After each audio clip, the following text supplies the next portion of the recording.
Hey guys, Alan here, and I have episode 17 now of my F1 2016 career mode. And to be honest, we're here in Japan, which isn't really my best circuit. I mean, I like the circuit a lot. It's got a lot of history. It's decided to the championship a fair few number of times. Prost and Senna to name one, but a few. And so I think we're going to have to try to do damage limitation here, because we're not going to qualify well, because we're not good on one lap pace. So let's get into the weekend and see what we can do here. So we got another sponsor bonus, and another one of the team sponsors has given us a few more resource points, and that will definitely help us now, because we were just a few away from upgrades last time, but we just didn't have enough. And we have enough for 2 now, because we can get the final of the 3 upgrades that I first mentioned, and a fuel efficiency upgrade. So that's brilliant. So let's get into practice 1 and see if we can earn any more resource points. We're back at one of the oldest and one of the best racing tracks on the Formula One calendar. Welcome to Suzuka, where the practice session is just about to start.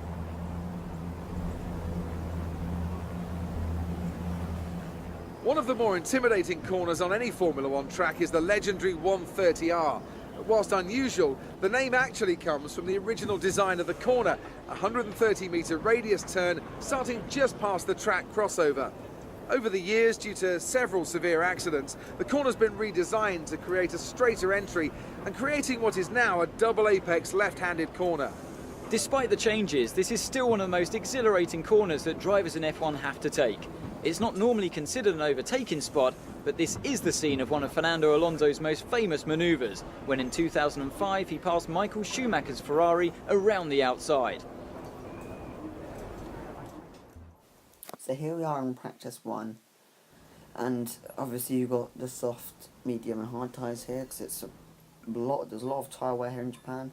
But looking through everything, it's going to be a bit wet in P3, and a bit wet at the end of qualifying. But apart from that, I think we're pretty good. So we're going to start out with track acclimatization here, and even though I don't have much pace, we should have enough pace to get full points in the track acclimatization to kind of limit the amount of damage again. Because we get the green there, which is okay, but I know we can be better. And if you can see here, we get green out of the last corner, but we get purple here on our second lap. So that gets us maximum resource points in that area, and we're going to go into qualifying pace here. And at the end of our first lap, we were so far behind. I mean, I can drive around here easily at race pace, but I'm not very good usually. And by the middle of the second lap, I just really wasn't doing well, so I just decided to give up at this point. And we should probably get into qualifying soon. But one thing to know is I've got a new rival in Valtteri Bottas. So let's get into qualifying and see what we can do. Welcome to Japan and the impressive Suzuka track for today's qualifying session, where we should be underway shortly. This is a track that tends to ask quite a lot of the tyres, both front and rear. So is it fair to say a great deal of management will be needed in order to do well here? Tyre wear will probably be the dominating factor around this track. It's so easy to use up the life in your tyres as you seek to find the lap time. If you have a good balance to begin with, like the Mercedes and Red Bull, you'll always stand a better chance. So here in the garage qualifying, we're going to go out for our first lap on low fuel and try and see what we can do here. But going out for our first lap, it was a bit scrappy, and I wasn't particularly happy with it. It was F36, which is the slowest out of all the runners that have gone out, which isn't good. So we're going to need to pick up the pace here, as I think we're going to put on another set of softs to try and really get some pace. Put some more fuel in the car to see if we can do multiple laps on a set of tyres. We're kind of on the team of our second lap in qualifying here. It wasn't as good because of the heavier fuel, which I really wasn't happy about. But there's nothing I could do about it. It was 7 tenths down on our best time. And now on our third lap, we were still down, and at the end of it, I just didn't think it would really get better than race tomorrow. P20 of Before all we go, places. let's quickly remind I'm ourselves not of our happy with top that, three, but at who least we're are not at Ricciardo, the back of the grid. Rosberg and Kimi Raikkonen. So The grid is hopefully we set then, get a so good that just start, leaves and the race I itself. beg to say Join us maybe tomorrow, we can where get into we'll the be points. So live let's with get all into the the race. action.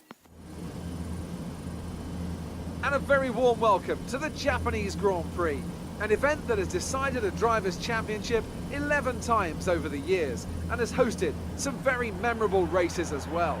Who can forget Kimi Raikkonen's win from 17th on the grid in 2005, or Kamui Kobayashi's incredible drive to a podium in 2012. A lap of this historic racetrack covers 3.6 miles, and it's the only time during the season that we race on a figure-of-8 racetrack. The drivers can expect some intense G-forces through the 18 corners on offer here as they experience some of the highest average apex speeds on the Formula One calendar. And keep an eye out for overtakes going into the final chicane. And all this will be happening under the watchful eye of Anthony Davidson, who joins me for today's race. And assuming the weather holds, where do you expect to see the action unfolding today, Ant? Well, most of the time, passing here is limited very much into the final chicane, or maybe down into turn 1 if you get a good run and some assistance from DRS. But if we're lucky, we might see a bit of bravery into the hairpin, a place that Kamui Kobayashi certainly made his own in the 2010 Grand Prix on his way to a very impressive 7th place. And as you say, Crofty, this is all assuming that the conditions hold out. We know how quickly the clouds can come in here at Suzuka, and if they do, all bets will be off. Okay, here we go. I know what you can do. Don't let me down.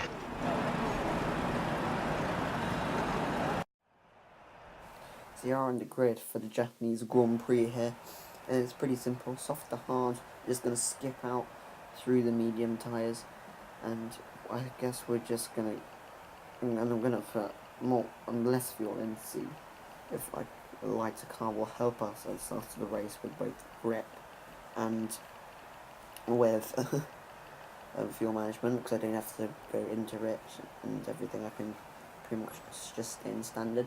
So we're going to get into the race here, obviously in P20 from qualifying, which isn't good. Going to get the maximum where they're going to put it up into lane mix for once, but it's away we go. Grosjean doesn't get a really good launch, but Haryanto does, so I think we're just going to stay around the outside here, and maybe as we see Ericsson trying to come round down our inside, and he's going to get squeezed out by Grosjean here. So we're going to keep P20 coming up through, and Ericsson hits us, which is a terrible move by him. He's yellow flag, and somebody just stops in front of us. I think that's a rare there, either Palmer or Magnussen. But we're going to go down the inside of Grosjean here later, after the two right-handers, after the S's in sector 1, and now going into the hairpin here, we brake as late as possible and go down the inside of Haryanto and hit the curb, and maybe use Kobayashi's passing spot as our own. And coming now, hit on the end of that one, we're just following behind Gutierrez, but everyone slows down here, Gutierrez and Hulkenberg, as I think Hulkenberg went for a move on their line, but it didn't work, because we gained 2 places there through 130R, which is a really, really hard corner to overtake on. So we take full advantage here, but we're going to get in slipstream with their line in the manner, as I think we're going to go down the inside into turn 1 into heavy braking zone here, as we're just going to squeeze them out and get up into 15th place here. Now we see Perez and Magnussen fighting here, but I mean, look down the outside of Magnussen trying to do the switchback, but he blocks us off as we kind of get glued to the rear end there. Bit of a weird glitch. That also holds up Perez up. So Magnussen's just lost 2 places, basically 1 place for his own, as we gain 2, but Perez is going to come past us with the RS with the faster Mercedes engine there, as we completely miss our brake zone and to defend down the inside. And now lap 5, we're going to come into the pit here, going obviously onto the hard tyres, as I said. We're now behind Palmer, who is battling pretty hard with Button up ahead of me, and I was hoping Palmer could hold Button up, but it just didn't happen, as I get helmed by the Manor here. And if the Manor wasn't in, I'm pretty sure I would have jumped Palmer in the pits, so that's a bit annoying. But we're going to come out behind Palmer and maybe catch up with him on fresh tyres, as I'm not bad on fresh tyres. And now coming to 130R on the end of lap 6, I broke really late, and Palmer here loses it on the entry. So try to go down the inside, a bit forceful, a bit aggressive, but it needs to be done to try and get further up, coming on to lap 7. And now Palmer's going to try to come out the outside for 130 and I'm just going to string it through here, go onto the runoff area actually.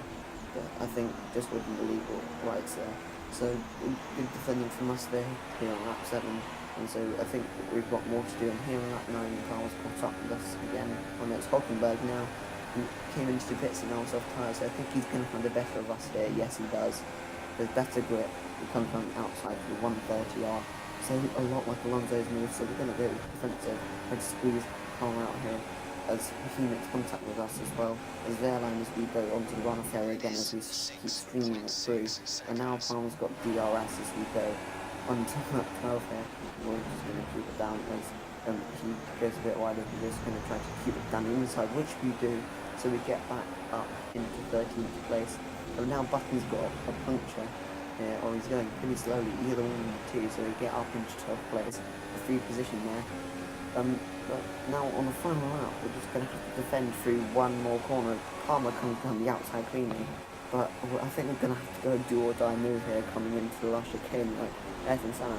But as we completely missed the zone here, but I guess we don't get penalised for it. But the Palmer's going to come around the right side.